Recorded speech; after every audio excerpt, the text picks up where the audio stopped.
Police attempts to raid the presidential office in Yongsan today, but faces resistance from the Presidential Security Service. All this as investigations pick up speed over the president's martial law incident. The main opposition Democratic Party plans to put another impeachment motion to a vote against President Yoon this Saturday afternoon.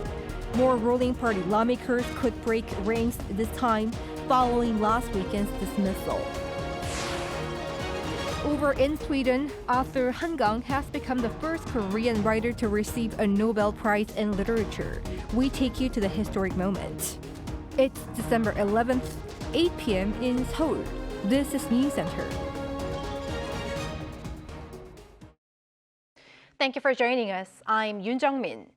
We start with police attempting to raid the top office for the first time since the martial law incident. Our Pei Eun-ji is standing by live on the line. Eun-ji, what's the latest? Jung-min, the probe into President Yoon and top police and military officers for the surprise martial law declaration last week has been escalating here in the country. A total of 18 investigators arrived at the presidential compound at around 11:45 a.m. this morning to gather materials related to President Yoon's brief imposition of martial law. But the police have been in a standoff with the security office for more than 6 hours and were not able to get inside the presidential office building. Yoon, whose residence is at a separate location, was reportedly believed to have not been at the presidential office when the investigators arrived this morning. Police also raided the police headquarters as well as the offices of Seoul Metropolitan Police and the National Assembly Police Guards on Wednesday. Top police officials, the National Police Chief Cho Ji-ho and Seoul Police Head Kim Bong-sik were also arrested in the early hours of this morning. They're suspected of instructing police officers to block lawmakers from getting into the National Assembly on the night martial law was declared. Separately, the Parliament's Justice Committee members and the committee chair called on the country's investigation office for high-ranking officials to arrest President Yoon. Its chief prosecutor did not deny the fact that his office can arrest Yoon if the conditions are met and said they'll conduct an investigation. Take a listen.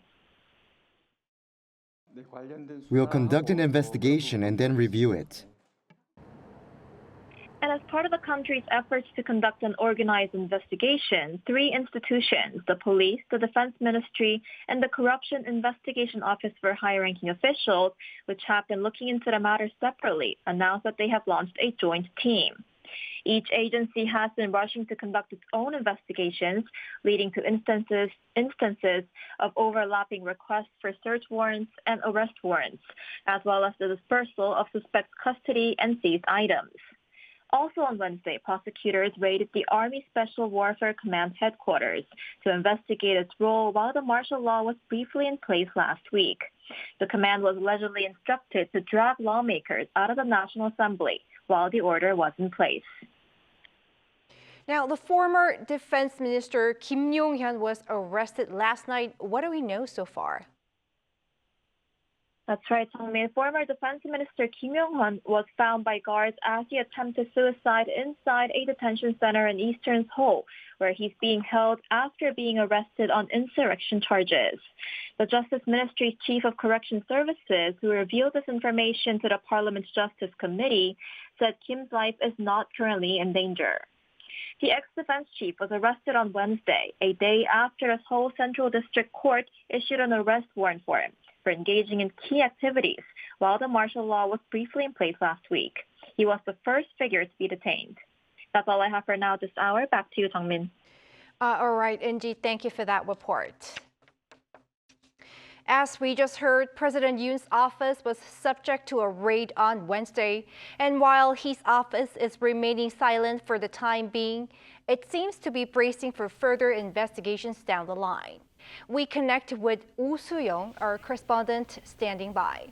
Soo-young, there is still silence coming from the presidential office regarding these developments. But what's the mood like and how would Yongsan be reacting to this?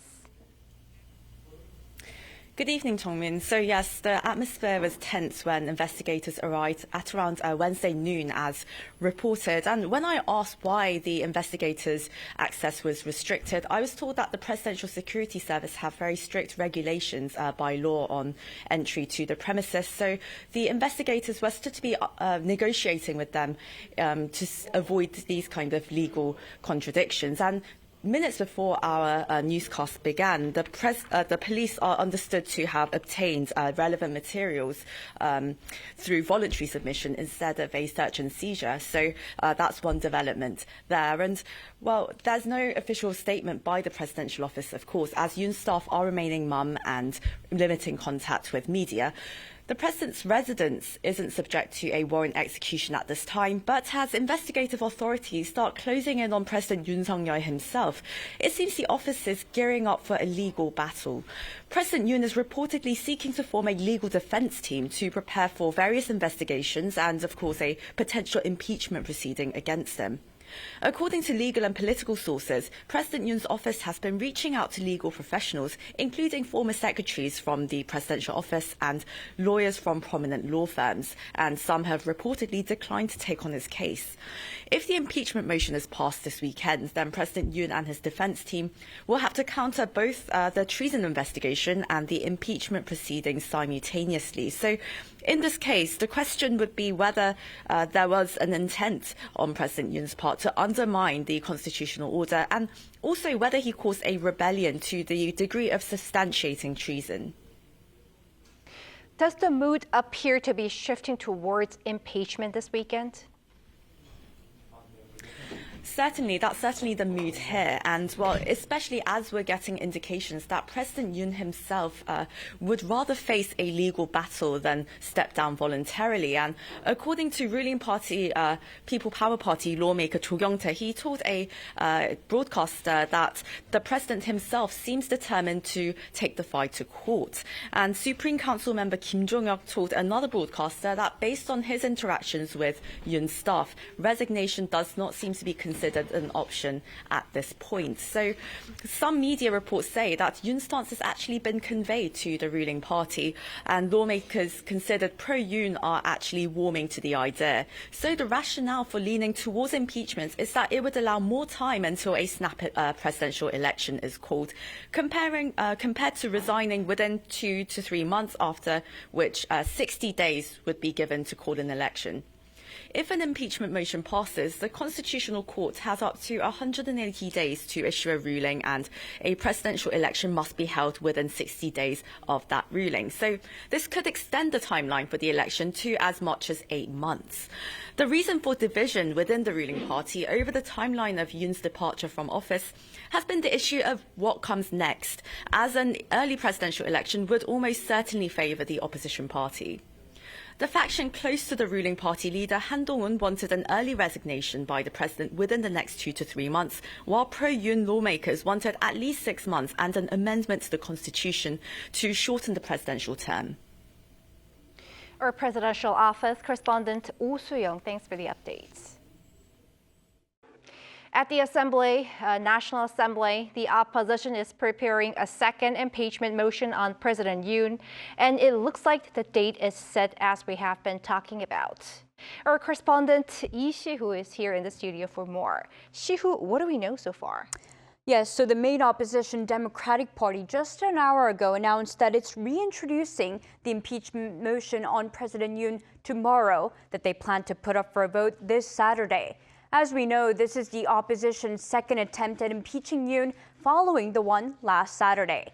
As with the last one, the motion seeks to hold President Yoon accountable for violating the Constitution in declaring martial law. But the DP said it's now adding new allegations of the president's active involvement in the planning and execution of the decree. Again, this time the opposition will need at least 200 approvals from 300 lawmakers. What's the atmosphere within the ruling party? Right, so we're hearing more about shifts in opinion among members within the ruling People Power Party. Now, this is different from what we saw last Saturday when they decided as a party to opt out of voting. But since their refusal, there's been heavy backlash from the public and the opposition. And more PPP members are now coming out to say they're considering impeaching the president as a viable option. Now, lawmakers An Chol-soo, Kim Ye-ji, and Kim Sang-uk, the only 3 PPP members who cast votes last week, and a couple more, or at least 5 as of today, have hinted at their determination to vote for impeachment. Lawmaker Kim Sang-uk revealed that he voted against last week, but said that he, along with some additional PPP members, have vowed to vote for this Saturday. Now, meanwhile, the PPP's leadership has shared a roadmap to early retirement of the president, which states plans for an early step down in February or March and a presidential race 2 months afterward. And along with the investigation by the police and a prosecution, Parliament will begin to launch its own. That's correct, Jungmin. So the National Assembly Speaker Woo Won-sik announced this morning that the Assembly is launching its own investigation of the government administration. Listen in. Based on the rights of the National Assembly outlined by the Constitution, we will launch a parliamentary investigation into the unconstitutional emergency declaration of martial law on December 3rd. We must find out the truth about who ordered orders and how it happened. Woo added that this is the responsibility of the National Assembly and his job is to prevent any further risks to its operations. He asked for support from both the rival parties to begin the process so that the president himself can deliver an open testimony. And government officials, including Prime Minister Han Duck-soo, were grilled by lawmakers this afternoon. I hear some tough questions were thrown at the cabinet members.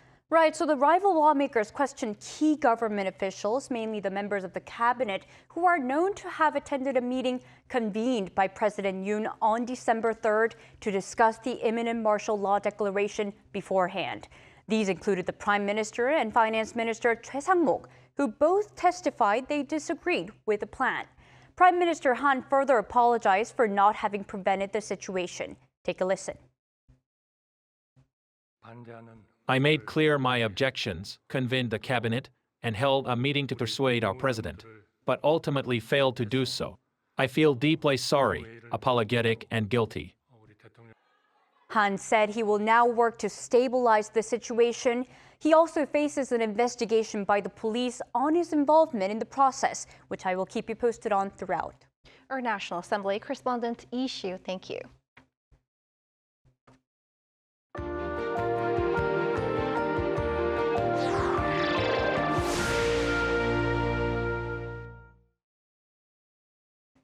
In Sweden, Han Kang has become the first Korean writer to win a Nobel Prize for her literary work. Our culture correspondent Song Yoo-jin covers the historic event. Dear Han Kang, on behalf of the Swedish Academy, it is my privilege to convey to you our warmest congratulations on the Nobel Prize in Literature 2024. History was written at the Stockholm Concert Hall on Tuesday. The author, Han Kang, the first Korean and Asian female Nobel laureate in literature. In Han's world, people are wounded, fragile, in some sense weak, and yet they possess just enough strength and just the right kind of strength to take another step or ask another question, request another document or interview another surviving witness. After this 5-minute presentation speech, Han stepped forward to receive the Nobel Prize diploma and medal from Sweden's Carl Gustaf. Despite the crisp cold weather, many gathered outside the Stockholm Concert Hall to celebrate Han's historic win, South Korea's second Nobel Prize following former President Kim Dae-jung's Peace Prize in 2000. We wanted to celebrate Han Kang, so we were very happy that she got the Nobel Prize. It's a great honor to come from the same country. I'm the editor-in-chief of our school's newspaper, and we published a special edition immediately after Han Kang was named this year's Nobel Prize winner. I felt very proud and honored. After the hour-long ceremony, the celebrations moved to Stockholm City Hall. About 1,300 distinguished guests, including the laureates and the Swedish royal family, attended the Nobel Prize banquet. At the end of the banquet, One laureate from each category delivered a speech of thanks. Kang gave her speech fourth. 올해 노벨 문학상 수상자를 소개하게 되어 영광입니다. In the darkest night, there is language that asks what we are made of, that insists on imagining into the first-person perspectives of the people and living beings that inhabit this planet. Language that connects us one another. Literature that deals in this language inevitably holds a kind of body heat.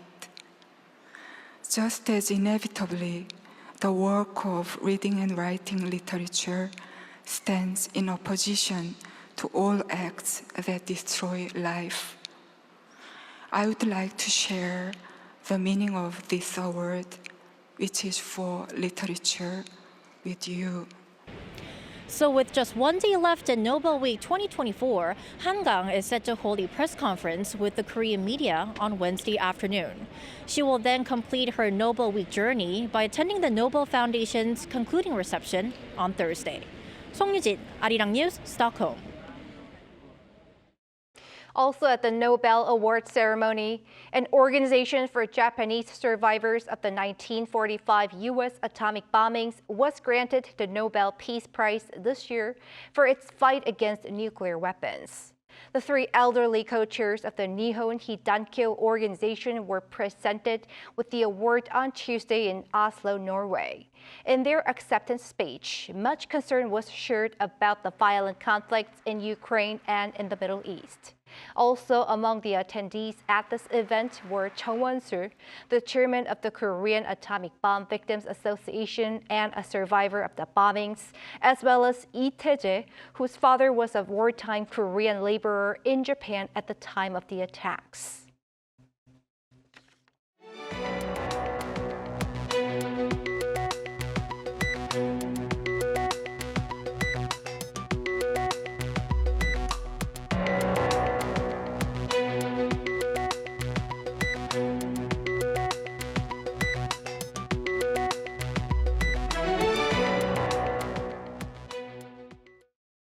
Efforts to contain concerns over Korea's economic and financial stability continue amid its political uncertainty.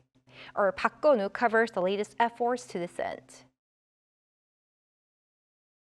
Authorities are doing all they can to deal with the unstable financial market following President Yoon's sudden imposition of martial law last week.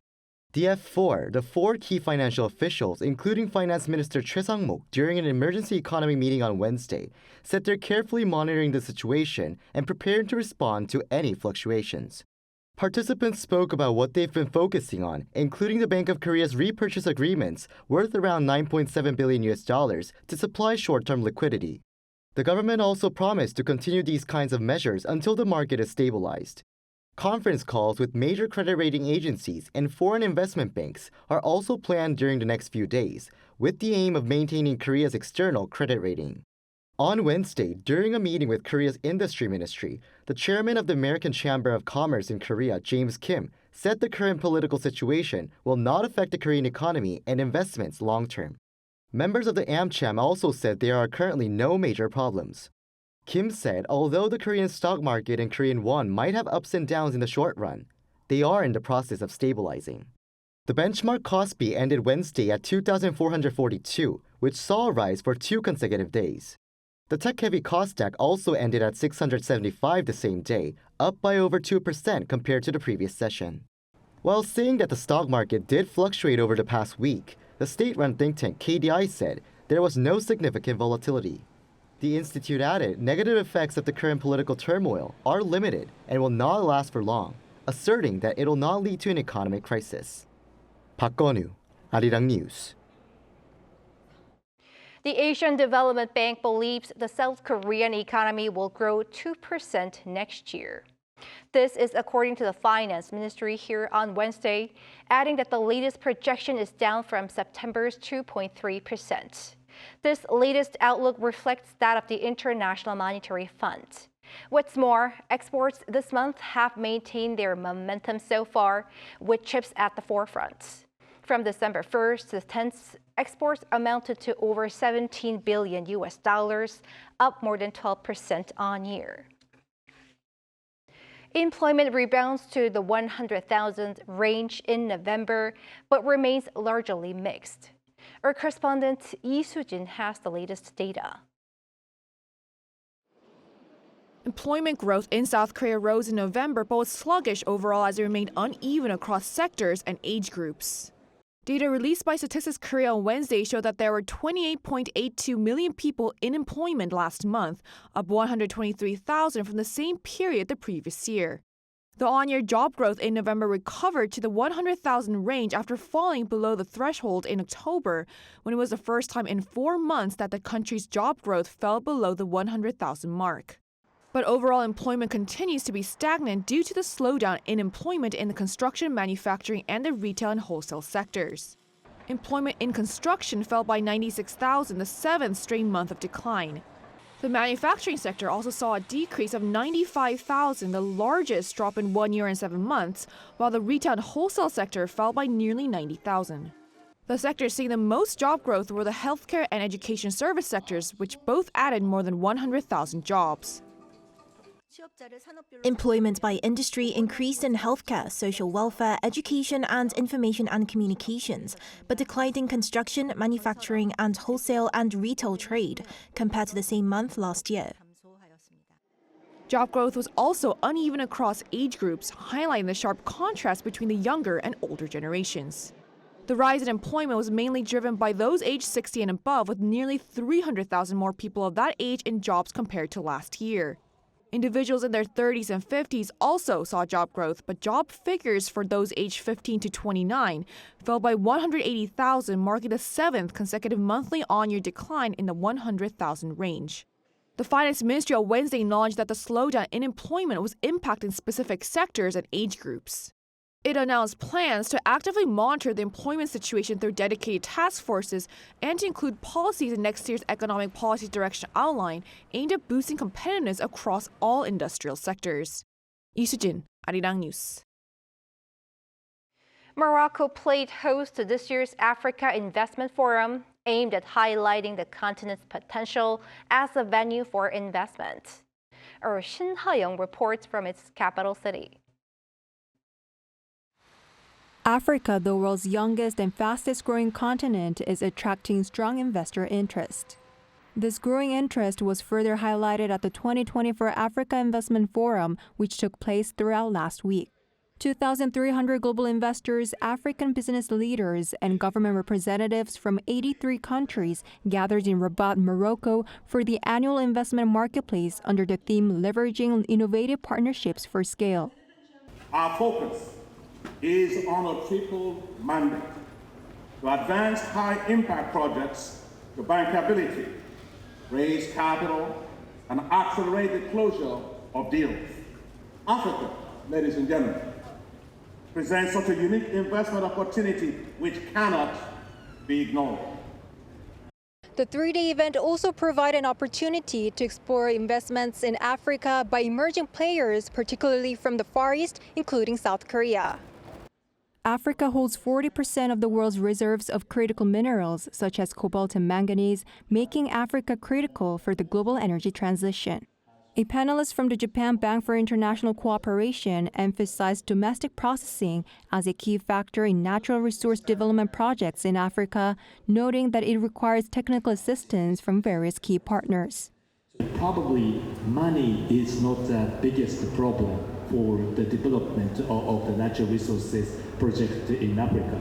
The structuring and working with other partners and gathering the expertise on various issues will be essential for materializing the tangible the project in Africa. South Korea has also been strengthening ties with Africa, notably through the Korea-Africa Summit in June, where two sides agreed to launch a critical minerals dialogue aimed at sustainable development of the continent's resources. Catherine Kim, Director of Corporate Relations at the South African Chamber of Commerce in Korea, noted Korea's heavy reliance on manufacturing, making it highly vulnerable to supply chain issues, hinting at the country's commitment to diversify its supply chain. Kim emphasized Korea's technological potential, stressing that finding the right local partner should be the top priority for Korean companies expanding in Africa. So for Africa, maybe they should be more understanding and a little bit more patient with Korean investors, as we are relatively new. We have lots of boxes to check. And for Korean investors, they should really learn more about the continent and all the financial institutions, like we've seen at the AIF, are doing to help mitigate the risk. Africa is shifting away from the old industrialization approach when it comes to green minerals, aiming to industrialize and add value to its resources, offering new opportunities for global investors. 신하영, Arirang News, Rabat.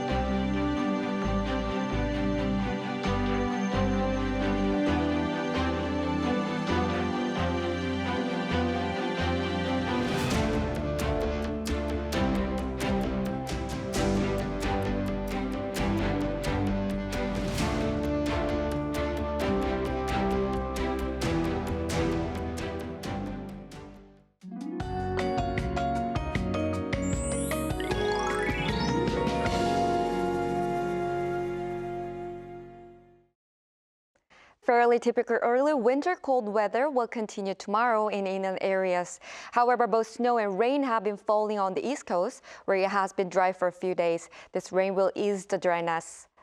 A heavy snow warning is in place for the mountainous areas of Gangwon-do province. Up to 10 centimeters of snow is expected around northern mountainous areas.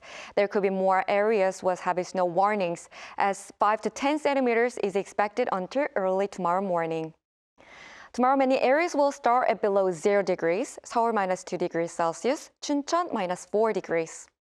Daily highs will move up to 8 in Daejeon and Gwangju, Gyeongju and Jeju, 10 degrees. This weekend, the coldest weather of this winter will come around as the temperatures plummet further. That's all for Korea. Here are the weather conditions around the world.